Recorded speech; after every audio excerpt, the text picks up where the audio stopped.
Vamos a hablar hoy día de bacilos gram negativos. Esta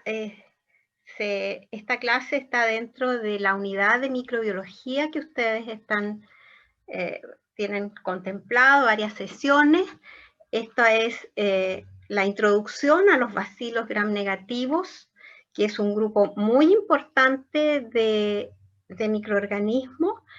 Es un grupo que tiene importancia clínica, así que van a tener 2 o 3 sesiones de bacilos gram negativos. Esta es la introducción, luego van a tener con el doctor Andreas Perkoff. Entonces vamos a hablar de las generalidades de los bacilos gram negativos y luego vamos a hablar del orden enterobacteriales, que son bacilos gram negativos y que son importantes porque también en el último tiempo han sufrido algunas modificaciones. ¿Qué resultados de aprendizaje quiero que ustedes logren con esta clase? Bueno, esperamos que con esta clase ustedes puedan caracterizar los grupos de bacilos gram negativos que tienen importancia clínica y que puedan identificar características generales de este orden enterobacteriales, que es al cual nos vamos a referir hoy día. Dentro de este orden enterobacteriales está la familia Enterobacteriaceae, ¿ya? Que es muy importante como bacilo gram negativo de importancia clínica. Y vamos a ver entonces cuáles son los factores de virulencia que por lo tanto lo hacen que sea algunos de ellos, ¿no es cierto?, patógenos, y sus mecanismos de patogenicidad. Eso es de lo que se trata la clase de hoy. Entonces, vamos a empezar por decir que los bacilos gram negativos en general, son diferentes géneros y especies, y por lo tanto se pueden agrupar. Perdón porque voy a contestar. Sí, César, ya está solucionado, gracias. Sí, ya estoy en clase, gracias. Disculpen, pero como no podía entrar porque tenía como en el mismo horario tenía otra actividad, como otra clase, no podía entrar, finalmente pude solucionarlo y le había hablado al doctor César Torres para ver qué es lo que hacía, pero ya él me llama ahora, disculpen, me llaman para decirme si solucioné el problema, nada más que eso, por eso contesté. Ya, entonces estamos hablando que dentro de los bacilos gram negativos hay una gran variedad de géneros y de especies, por supuesto, y por lo tanto lo podemos agrupar en 4 categorías. Hablamos, por ejemplo, de los bacilos, como una categoría, como un grupo, bacilos gram negativos fermentadores. ¿Cuáles son esos? Son aquellos bacilos gram negativos que tienen por característica que fermentan la glucosa y que además son poco exigentes nutricionalmente. ¿Qué quiere decir eso? Cuando decimos que son poco exigentes nutricionalmente, que crecen en medios usuales, crecen en los medios que habitualmente se siembran las bacterias, y uno de esos medios es el agar McConkey. Por lo tanto, cuando hablamos de bacilos gram negativos fermentadores, nos estamos refiriendo a aquellas bacterias que fermentan la glucosa y que además crecen en los medios corrientes, llamamos nosotros, que son los medios usuales de cultivo. Un ejemplo de eso es el McConkey. Ahora, dentro de esos bacilos gram negativos fermentadores, hay 2 grupos, aquellos que son oxidasa negativos y los que son oxidasa positivos. ¿Qué significa? No sé si ustedes saben lo que significa ser oxidasa, una bacteria que sea oxidasa positiva y una que sea oxidasa negativa. ¿Saben lo que significa? ¿Qué es lo que es eso? ¿Me están escuchando? Sí, la estamos escuchando, pero no, yo en realidad no sé, así que ya, por eso ya. No, yo les pregunto porque en una puede ser que con este sistema, ¿no es cierto?, podría ser que no me están escuchando. Ya, pero no importa, yo les voy a decir. ¿Qué significa que sean oxidasa positivos? Eso significa que poseen una enzima, la bacteria tiene una enzima que es la citocromo C oxidasa. Y esa enzima, ¿qué es lo que hace? Recibe los electrones y los transfiere al oxígeno en la cadena metabólica para obtener energía. Eso significa oxidasa positiva, que poseen esa enzima que transfiere los electrones de esta cadena metabólica al oxígeno. Y los que son oxidasa negativos no tienen eso, no tienen esta enzima citocromo oxidasa. Y entre las bacterias gram negativas, fermentadoras, oxidasa negativas, tenemos un grupo importante que son los enterobacteriales que vamos a ver hoy, y un ejemplo de esa familia son las enterobacteriáceas, que son las generalidades de enterobacteriáceas a los que nos vamos a referir hoy día. Ahora, también en el grupo de bacilos gram negativos están aquellos no fermentadores. Esos son los que no fermentan la glucosa. Y por lo tanto, también acá también crecen en los medios habituales, en los medios corrientes. Y aquí tenemos también dos grupos. Bacilos gram negativos no fermentadores, oxidasa negativo, un ejemplo de eso son el Acinetobacter, y oxidasa positivo, y un ejemplo son las pseudomonas aeruginosas. Las pseudomonas aeruginosas es un importante bacilo gram negativo no fermentador que causa varias patologías y que lo van a ver también más adelante. El tercer grupo de bacilos gram negativos son aquellos que pueden o no fermentar glucosa, pero que son exigentes nutricionalmente. Necesitan condiciones y medios de cultivo especiales. No crecen, por lo tanto, en estos medios habituales como el McConkey. Necesitan otras condiciones, son exigentes. Y ahí tenemos los Haemophilus, Bordetella, género Brucella, Campylobacter, ¿ya? Y tenemos un cuarto grupo de bacilos gram negativos que son anaerobios estrictos. Y ahí tenemos los bacteroides, que también forman parte de los bacteroides, como vamos a hablar de algunas especies de enterobacterias, de la flora normal del intestino, pero estos son anaerobios estrictos.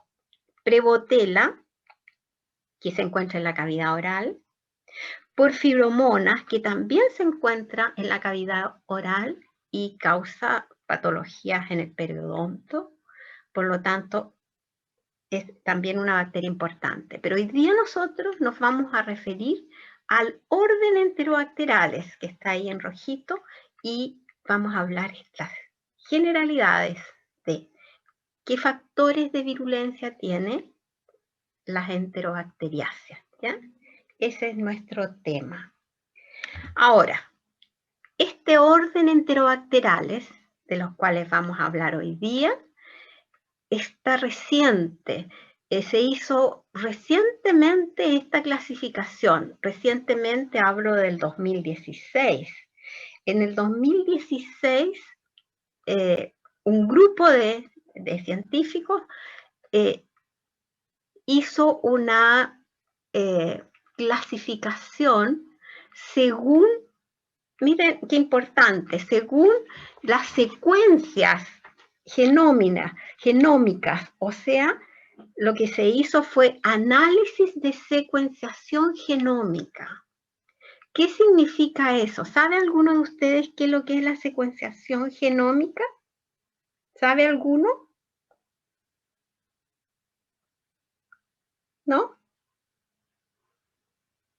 Entonces, en el 2016 se reorganizaron, se clasificaron nuevamente las bacterias de un grupo de bacilos gram negativos, específicamente enterobacterias, y lo que se hizo fue hacer análisis de secuenciación genómica.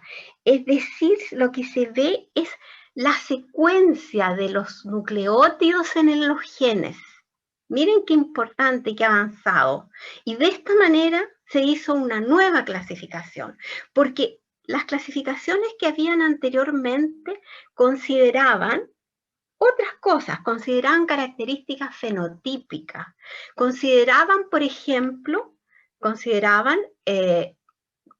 qué reacciones metabólicas se producían cuando las bacterias se sembraban en medios determinados. O sea, lo que se veía era qué reacciones metabólicas, y considerando que si realizaba esa reacción metabólica era porque tenía las enzimas que le permitían hacerlo, por lo tanto estaba más bien basado en características fenotípicas, es decir, crece bien en este medio con estos nutrientes, si crece bien es porque tiene las enzimas tales o cuales.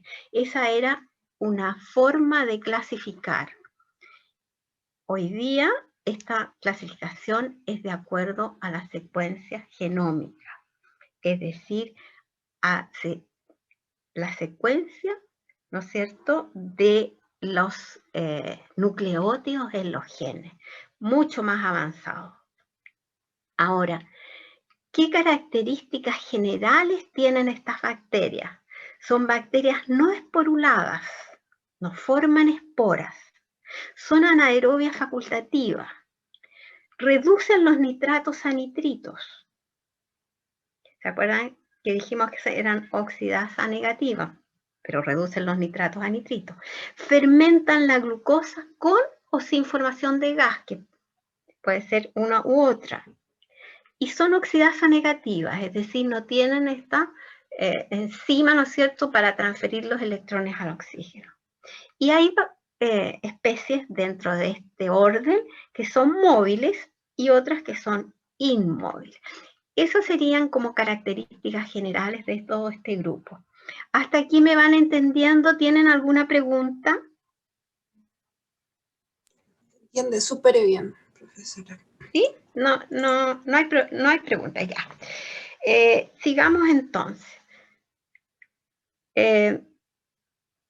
Y esta orden Enterobacteriales entonces incluyó a 7 familias. Antes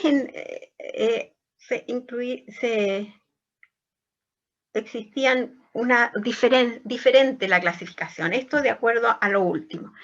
Entonces, esta clasificación taxonómica incluye 7 familias, donde están las Enterobacteriaceae, Erwiniaceae, Pectobacteriaceae, Yersinia-ceae, Hafniaceae, Morganellacea y Budweissiaceae.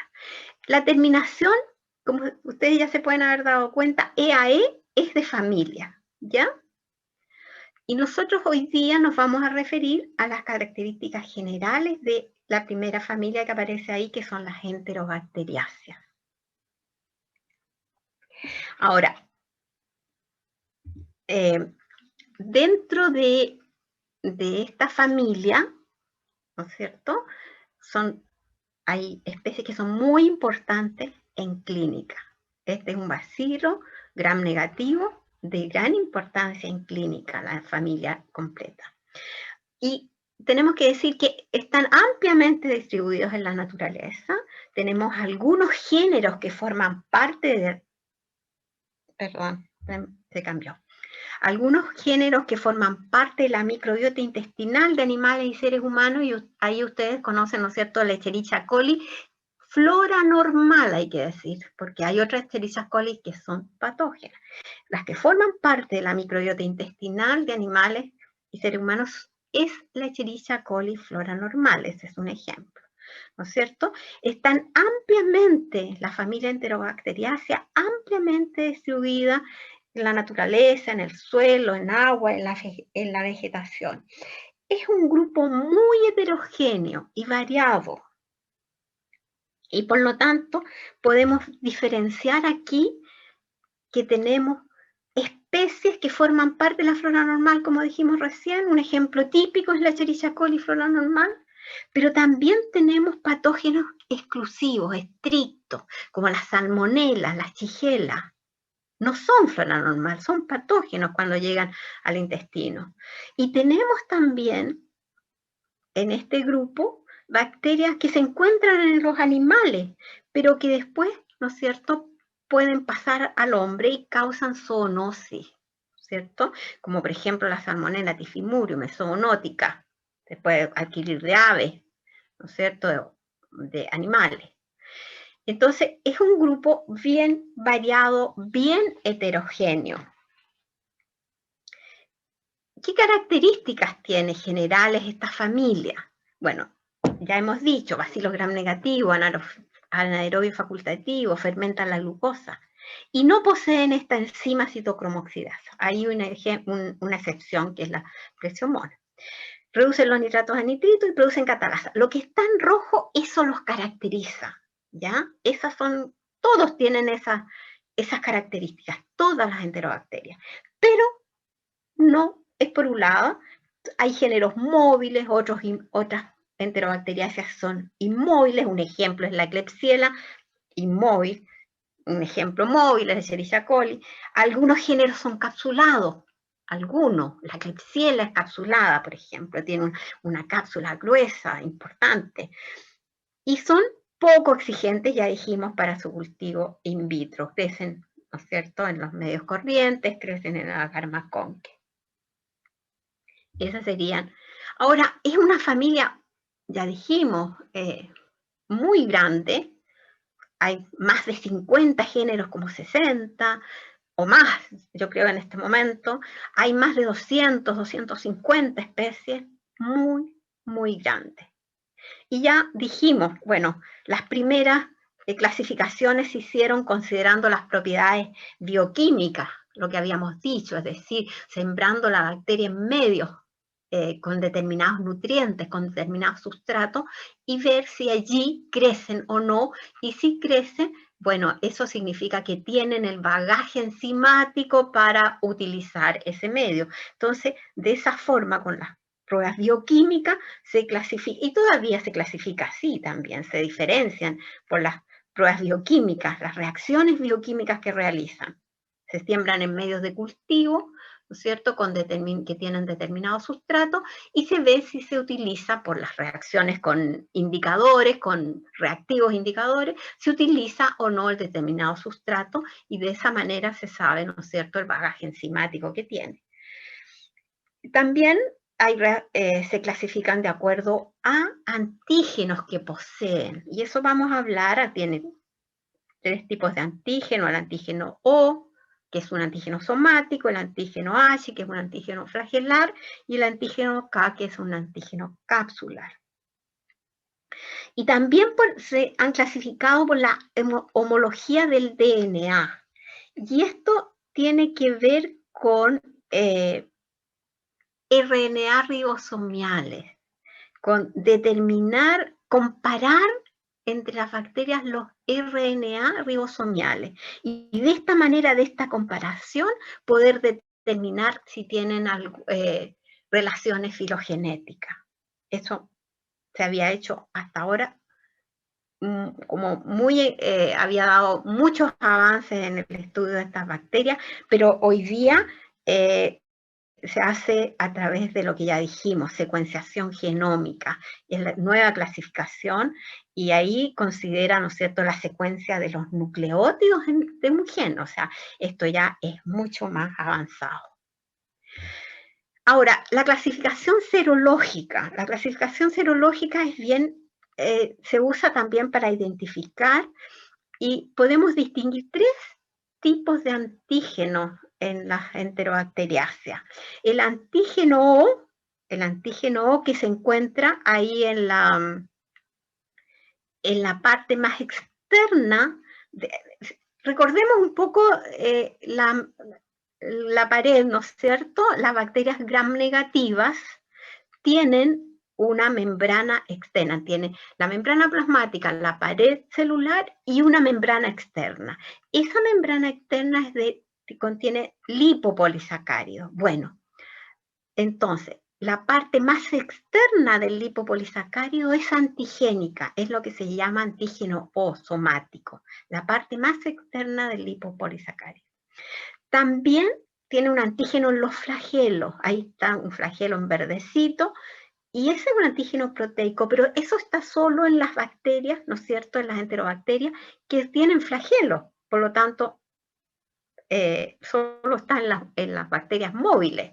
Y el antígeno K, que es un antígeno, es un polisacárido, es el antígeno de la cápsula, lo que está más externo, lo que está en rojito, y eso es importante, la cápsula, porque le confiere virulencia a la bacteria, ¿ya? Y es el antígeno de la cápsula, pero solamente ese antígeno se detecta en las bacterias que tienen cápsula. Ahora, para detectar la presencia de esos antígenos se usan, ¿no es cierto?, sueros, antisueros específicos que van a producir aglutinación. Y de esa manera se identifica si tienen o no esos antígenos. Recordemos un poco cómo es la pared celular de las bacterias gram negativas, porque estas son bacterias gram negativas, y allí tenemos entonces la membrana plasmática,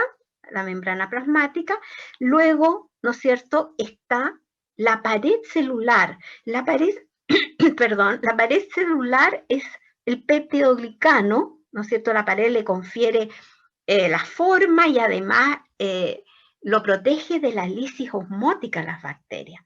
Y después de la pared, las bacterias gram negativas, solo las gram negativas, tienen esta membrana externa que está allí, y en la membrana externa, que está formada por fosfolípidos, lo que está en la base son los fosfolípidos, eso que está como amarillito, y tenemos los lipopolisacáridos, que son en azul.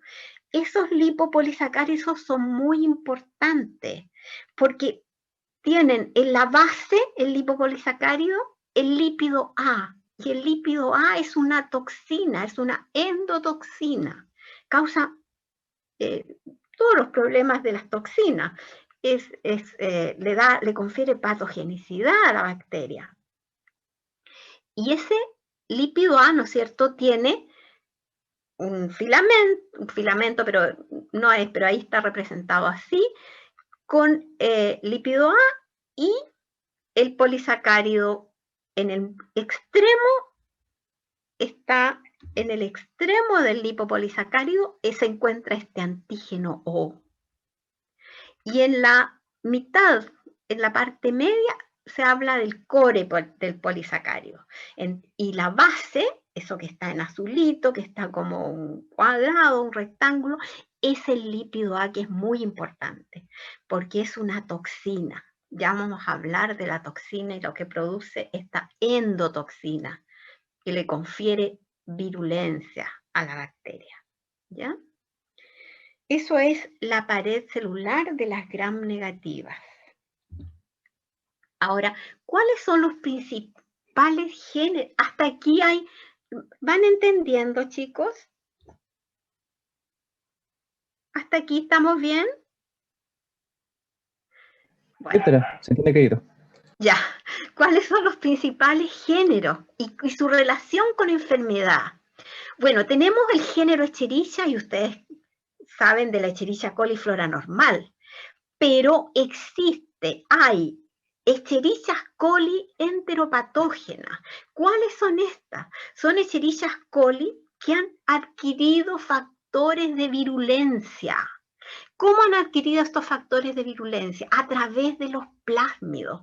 ¿Qué son los plásmidos? Los plásmidos, como ustedes saben, son moléculas de DNA extracromosómico que tienen información muy importante para la bacteria. Allí hay información como resistir a los antibióticos, pueden tener información de cómo generar un factor de virulencia, información ¿qué es lo importante? Como están los plásmidos se transfieren de una bacteria a otra a través de conjugación generalmente, o también a través de transformación también, pero es más frecuente en las enterobacterias que sean transmitidos esos plásmidos de una bacteria a otra por conjugación. Y de esta manera se van a hacer, los plásmidos hacen que cualquier información sea muy difusible, se transmite a otras bacterias rápidamente. Y no solo eso, que se transmite de una bacteria de una especie a otra especie, se transmiten entre géneros también. Por ejemplo, la salmonela le puede transmitir factores de virulencia a la Shigella, o la Escherichia coli a la Shigella. Entonces, los plasmios son muy, muy importantes, y en el caso de estas Escherichia coli enteropatógenas, han adquirido factores de virulencia a través de los plásmidos, ¿ya? Entonces, estas Escherichia coli no son flora normal, ¿ya? No son flora normal. Ahora, y causan cuadros diarreicos, síndrome diarreico.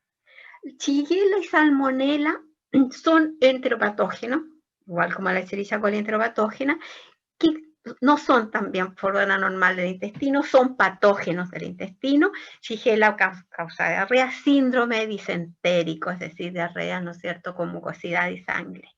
Y las salmonelas causan salmonella tifi, ¿no es cierto?, paratifi, las fiebres tifoideas, y síndrome diarreico también. Y hay un grupo ya de como Klebsiella, Citrobacter, Enterobacter, Creutzfeldtera, que forman parte de la microbiota intestinal del ser humano. Klebsiella en baja proporción, ¿sí? Klebsiella pneumonia es un importante patógeno porque causa neumonía, puede causar neumonía. Forman parte de la microbiota. Bueno, Klebsiella, como les dije, está en menor proporción como parte de la flora normal, alrededor de un 5%. Pero los demás forman parte de la microbiota intestinal del ser humano, pero son patógenos oportunistas, es decir, bajo ciertas condiciones causan enfermedad, porque causan infecciones del tracto urinario, infecciones de herida, pueden llegar al torrente sanguíneo, ¿no es cierto?, reproducirse y producir septicemia, y en general están asociados asociados a atención en salud. Infecciones asociadas a atención en salud, sobre todo en los casos del uso de dispositivos, ¿no es cierto? Y entonces pueden producir enfermedad.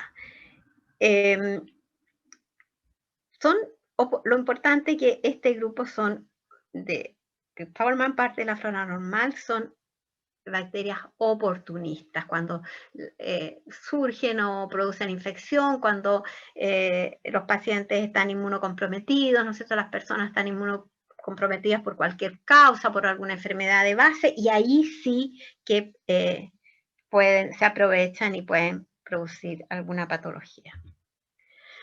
Ahora, ¿cuáles son los factores de virulencia que tienen estas bacterias? Bueno, allí están varios factores de virulencia. Estos lipopolisacáridos que hablamos, que los mostramos en la pared, ese cuadradito azulito que aparecía, ¿no es cierto?, que es el lípido A específicamente, del lipopolisacárido, el lípido A, que es la parte, esa azulita que aparecía en el esquema, que es una endotoxina. Ahora vamos a hablar del lípido A, así que nombremos ahora solamente cuáles son estos factores. Tienen adhesinas, las bacterias tienen pilis, los pilis tienen en sus extremos adhesinas para unirse a las células del huésped. También forman cápsulas, y sabemos que la cápsula, algunos de ellos son capsulados, y la cápsula es un factor de virulencia porque impide la fagocitosis. Tienen capacidad de invadir, de sobrevivir dentro de las células del huésped y multiplicarse. Son capaces de producir toxinas, exotoxinas. Además, tienen sideróforos que son, vamos a hablar, son quelantes de fierro, porque el fierro es importante también para las bacterias como es para nosotros. Tienen sistemas especiales de secreción que hacen daño a las células del huésped. Bueno, vamos a hablar de esos factores de virulencia. estábamos diciendo de la endotoxina, ¿no es cierto? Que es el lípido A del lipopolisacárido. Es un poderoso estímulo inflamatorio. El lípido A se queda libre de la bacteria cuando la célula muere, pero también se ha detectado últimamente que se liberan pequeñas cantidades, aunque la bacteria esté viva, de lípido A. Y es un poderoso estímulo inflamatorio, decimos, porque ¿qué es lo que hace el lípido A?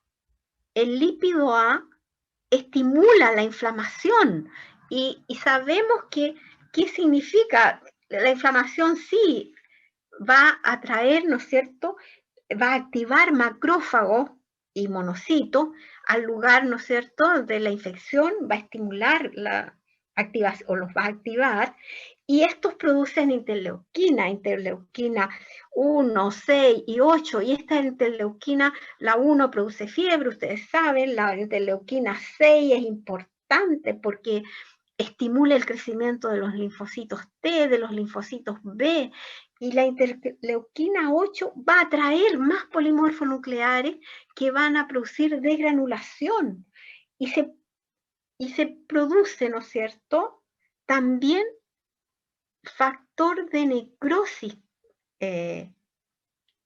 tumoral alfa, lo que está allí en la parte, factor de necrosis tumoral alfa, que activa el endotelio. ¿Y qué pasa al activar el endotelio?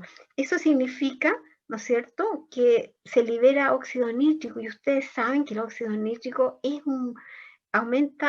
produce vasodilatación, por eso que aumenta la permeabilidad vascular, llegan más leucocitos, más polimorfonucleares, y se produce entonces un exceso. El factor de necrosis tumoral está bien, es un protector, pero se debe producir niveles adecuados. Cuando se exagera en la liberación de factor de necrosis tumoral, se producen patologías. Entonces, aumenta la permeabilidad vascular, ¿no es cierto?, se produce vasodilatación, se activa la agregación plaquetaria produciendo coágulos, y lo más grave, patologías graves, se pueden activar el factor Ageman de coagulación, este factor de necrosis tumoral, y esto, ¿no es cierto?, activa la cascada de coagulación, y esto puede llevar hasta una coagulación intravascular diseminada, o sea, una exagerada respuesta del sistema inmune por la acción del lípido A. Eso es por la toxina. También produce, dije, adesina. Estas bacterias, las que tienen pilis o fimbrias, se llaman, unos filamentos, ahí están los pilis o fimbrias. Estos filamentos se unen a la bacteria en un lado, ¿no es cierto?, están unidos a la bacteria, y en el otro extremo libre se unen a receptores, ¿ya?, a receptores de la célula del huésped. Y hay 3 tipos de fimbrias o pilis. Las tipo 1, fíjense que estas se unen especialmente a manosa, y manosa hay en gran cantidad en la vejiga. Por lo tanto, estas bacterias que tienen estas fimbrias o pilis tipo 1 son las llamadas, en el caso de la Escherichia coli uropatógena, que producen cistitis, porque se unen a manosa que hay en el epitelio de la vejiga. Las fimbrias P, en cambio, se unen a galactobiosa, más que galactobiosa, galabiosa, que se encuentra en el epitelio. Hay galabiosa en el epitelio renal, por lo tanto son las Escherichia coli uropatógenas que producen pielonefritis. Y las fimbrias o pilis S es otro tipo de fimbria, se asocian a Escherichia coli Oye, esto se me pasa cada rato. Se asocian a Escherichia coli que producen infecciones invasivas en recién nacidos que pueden causar sepsis o meningitis. Ese es un factor de virulencia, las fimbrias o pili que tienen en sus extremos estas adhesinas. Otro factor de virulencia es la cápsula. Ustedes ya saben de la cápsula. La cápsula es un importante factor de virulencia porque impide la acción de los anticuerpos, impide que los anticuerpos se unan a la bacteria, por lo tanto impide la opsonización. Y además la cápsula impide la fagocitosis. Las bacterias capsuladas difícilmente pueden ser fagocitadas. Y allí tienen en esa fotografía, es un gram donde están, esos bacilos son Klebsiella, bacilos gram negativos. Se fijan que son de color rosadito porque son gram negativo y tienen alrededor un halo. Es una cápsula gruesa que tienen las Klebsiella. Son bacterias capsuladas inmóviles. Y ahí se ve muy bien la cápsula de la Klebsiella. ¿Se alcanzan a darse cuenta ustedes cuál es? ¿Lo ven bien? ¿Cuáles son las cápsulas? Sí, doctora, sí, súper bien. Ya. Ya, ahora otro, se me pasó, ya, pero ahí está bien. Otro factor de virulencia importante es la capacidad que tienen de invadir, de supervivir incluso dentro de las células huésped y multiplicarse en las células huésped.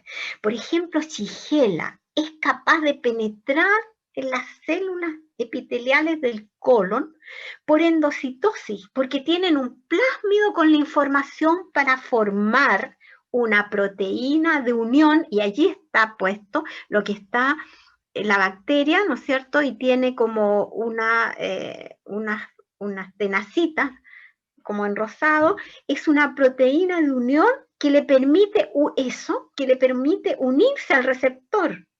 Y de esta manera, por endocitosis, entra a la célula. Y así se puede multiplicar, destruye las células del huésped y luego se pasan las bacterias a la célula siguiente. De esa manera se van invadiendo, capacidad invasiva y de sobrevivir.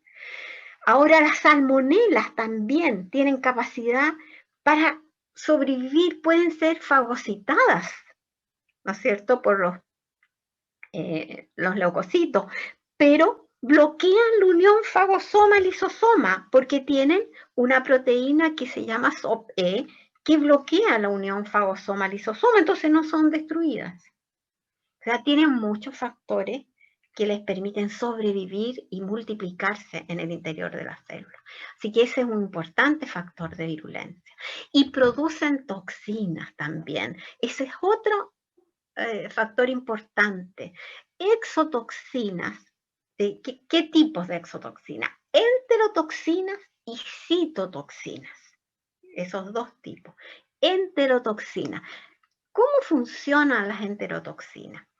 Las enterotoxinas, por supuesto, alteran el funcionamiento del enterocito y son las que producen los cuadros de diarrea.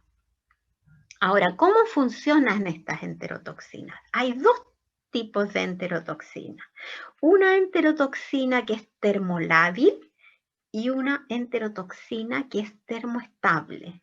La enterotoxina termolábil lo que hace es aumentar el AMP cíclico y esto activa a la enzima adenilato ciclasa. Y esa enzima, ¿qué es lo que causa? Causa la salida del enterocito, sale cloro y agua. Y se acumula entonces cloro, agua, esta secreción líquida en el intestino delgado. Eso es lo que causa la diarrea.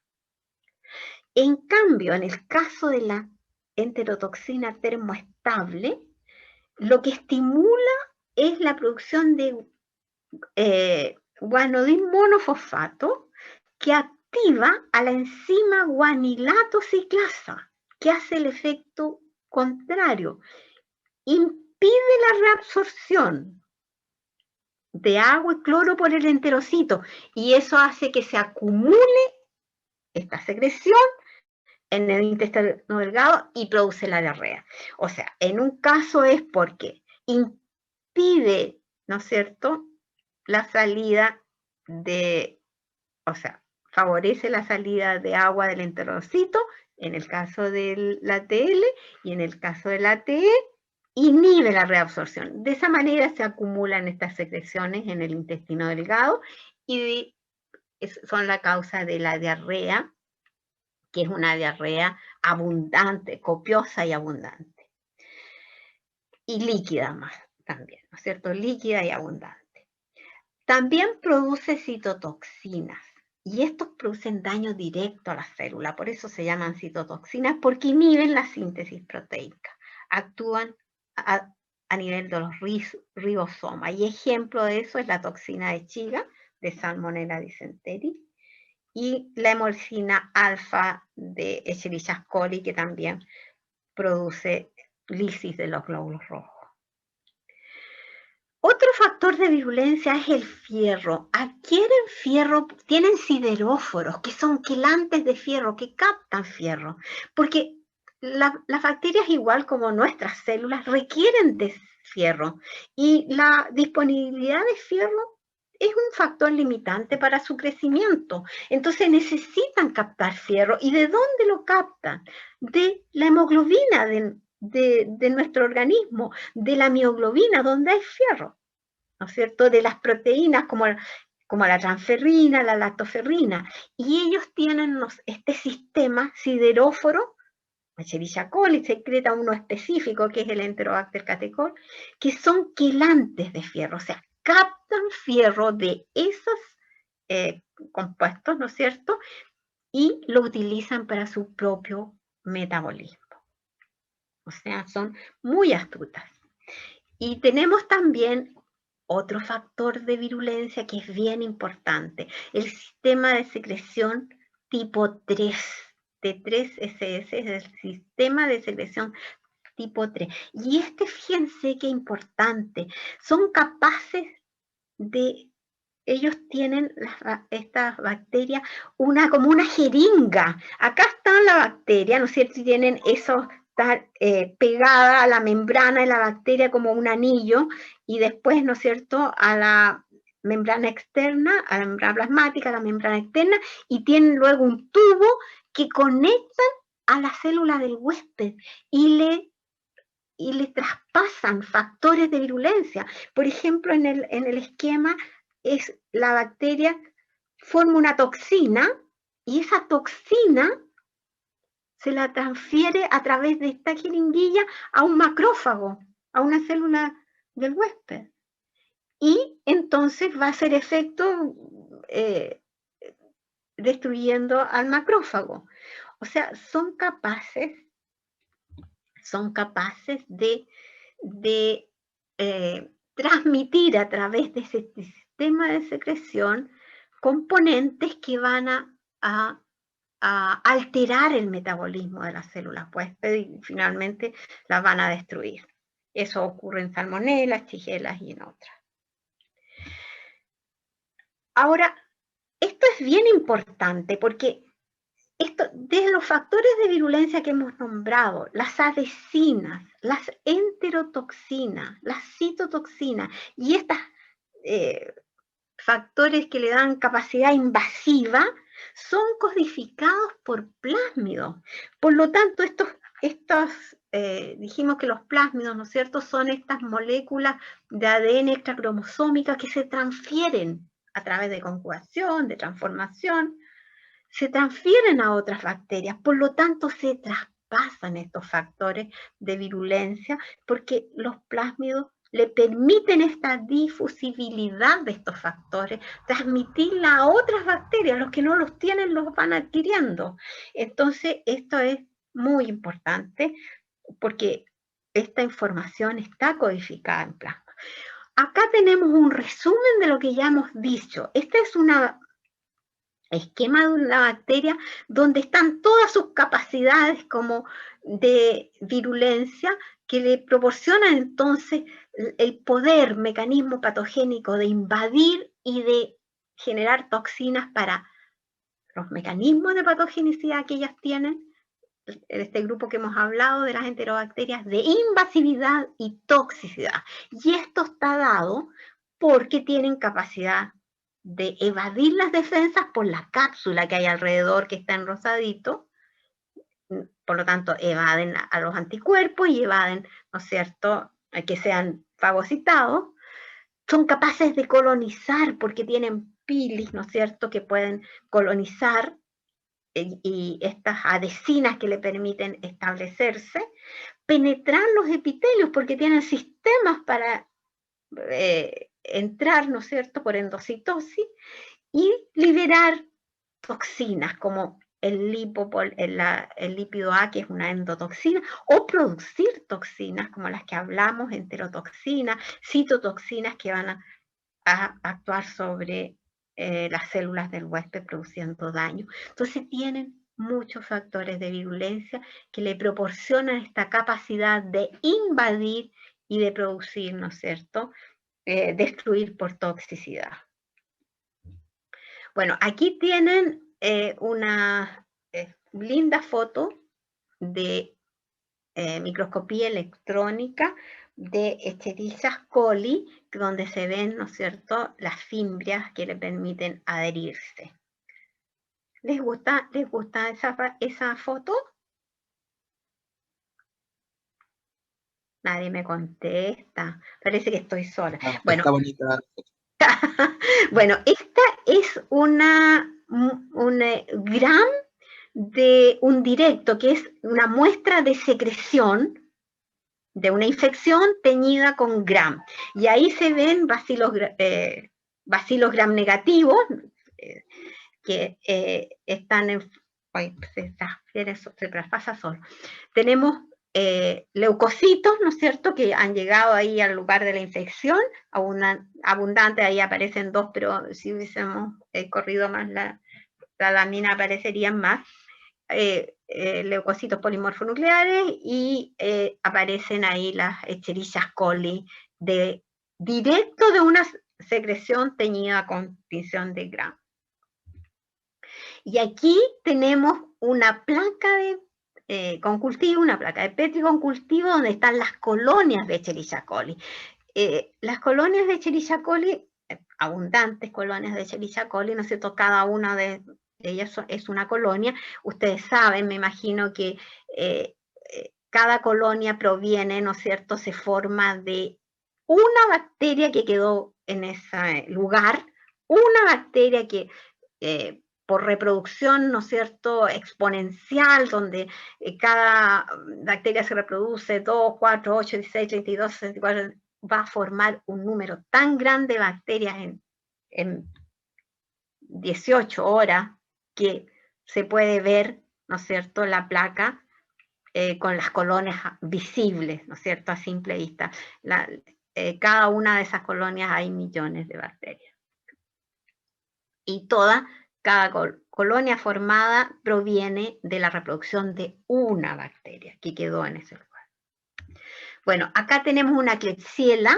Miren qué bonito está este. También es una secreción, es una tinción de gram de una secreción, y se ven las Klebsiella, y se fijan que dijimos que la Klebsiella era capsulada. Mire cómo alrededor de la bacteria, ahí está mostrando el puntero, tiene lo que no se tiñe con colorantes del gram, la cápsula no se tiñe, entonces se ve como transparente alrededor, se ve como blanco, un halo blanco. ¿Lo ven bien eso? ¿Lo ven bien eso? ¿Cuáles son las Klebsiella y la cápsula? Se ve bien. ¿Bien? Ya. Sí. Ya. Y los otros son leucocitos. Ya, ¿no es cierto? Ya, también ese es un examen directo de una secreción teñido con gram. Y aquí tenemos una placa de Petri con cultivo de Klebsiella pneumonia. Miren cómo está de cremoso, mucoso es eso. ¿Y por qué? Porque la cápsula, la presencia de cápsula, esa cápsula grande, gruesa, le proporciona esa mucosidad a las colonias. muy mucoso. Comparen eso con la placa que tenía Escherichia coli, que está ahí. Miren, eso no tiene ese aspecto mucoso que le da la gruesa cápsula a las Klebsiella pneumoniae. Ese es un cultivo de Klebsiella pneumoniae. Bueno, algunos hasta aquí van hay preguntas hasta aquí. ¿Van entendiendo?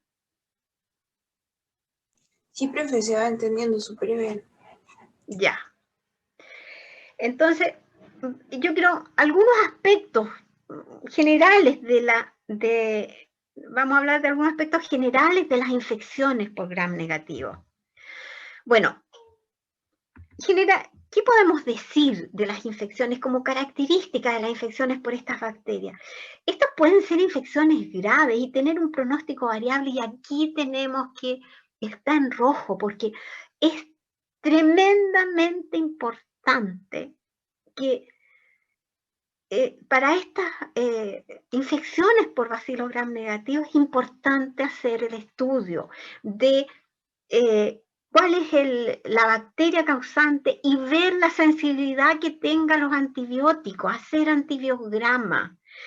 ¿Por qué? Porque cada vez más tenemos un problema grave, estamos teniendo un problema muy grave de resistencia a los antimicrobianos. Ha aumentado en forma dramática, considerable la resistencia de estas bacterias a los antimicrobianos. Y esto ha sido por el uso y abuso de los antibióticos. Entonces, frente a una infección grave, es importante obtener la bacteria, ¿no es cierto?, hacer cultivo y ver la sensibilidad a los antibióticos para dar el antibiótico que efectivamente es eficiente para combatir la infección. Por lo tanto, conocer la etiología, ¿no es cierto?, qué bacteria y la sensibilidad es fundamental. Bueno, las bacilos gram negativos que tienen cápsula, como la Klebsiella, son más virulentos que los no capsulados. Ahora, también es importante que hablemos de qué factores predisponen a estas infecciones por bacilos gram negativos. Bueno, pacientes que han sufrido quemaduras extensas predisponen a estas infecciones. Las pacientes con diabetes mellitus, porque ustedes saben que producen inmunodepresión, porque el exceso de glucosa en la sangre altera el funcionamiento de los leucocitos. Todos los pacientes que tienen uropatías obstructivas y que requieren uso de manejo con sondas, también ese es un factor que favorece las infecciones. Todas las inmunodeficiencias, ya sea por tratamientos con quimioterápicos, por neoplasias, pacientes, ¿no es cierto?, trasplantados, todas las patologías, ¿no es cierto?, que provocan inmunodeficiencia. Ahora, fundamental, pacientes que han sido tratados con antibióticos de amplio espectro, que luego ya no hay prácticamente antibióticos con los cuales tratarlos. Es importante también los que han sufrido traumatismos abdominales, donde se ha perdido la contención de los órganos, ¿no es cierto? Y por perforaciones, entonces se diseminan estos bacilos gram negativos y se producen infecciones graves. Todos los pacientes que tienen neutropenia, porque ya sabemos que los neutrófilos, los polimorfonucleares son importantes, ¿no es cierto?, para combatir la infección. Todos aquellos pacientes, ¿no es cierto?, que están hospitalizados con ventilación mecánica y aquellos que están con dispositivos intravasculares, ¿no es cierto?, cateterismos, todas esas situaciones predisponen a infecciones por estos bacilos. Ahora, lo que yo les decía, la familia Enterobacteriaceae ha adquirido resistencia, principalmente por el uso y abuso de los antimicrobianos. Y las bacterias frente a eso han respondido con mecanismos de resistencia, ¿cierto? Y gran parte de ellos se pasan esta resistencia, como dijimos, a través de los plásmidos, creando gran difusibilidad de la información. Por lo tanto, es fundamental fundamental el buen uso de los antimicrobianos. Yo creo que esto lo van a ver resistencia a antimicrobianos y van a ver, ¿no es cierto?, todos los mecanismos. Las clases que vienen también van a hablar, ¿no es cierto?, específicamente de algunos de los grupos de los cuales hablamos. Bueno, yo no sé si alguien tiene alguna pregunta, si han entendido, si tienen claro lo que hemos hablado. Ahora yo quisiera escucharlos a ustedes.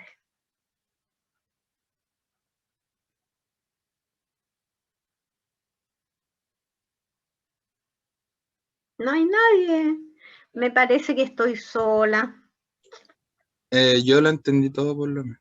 Me quedó bastante Ya, qué bueno, qué bueno. Ya, me alegro. ¿No hay Igual preguntas? entendí todo perfecto, me quedó todo súper claro. Muy clara su clase. Ah, Hace ¿qué rato que dices? no entendía tan... Muy clara su clase, hace rato que no entendía tanto. Ya, bueno, me alegro que haya sido así.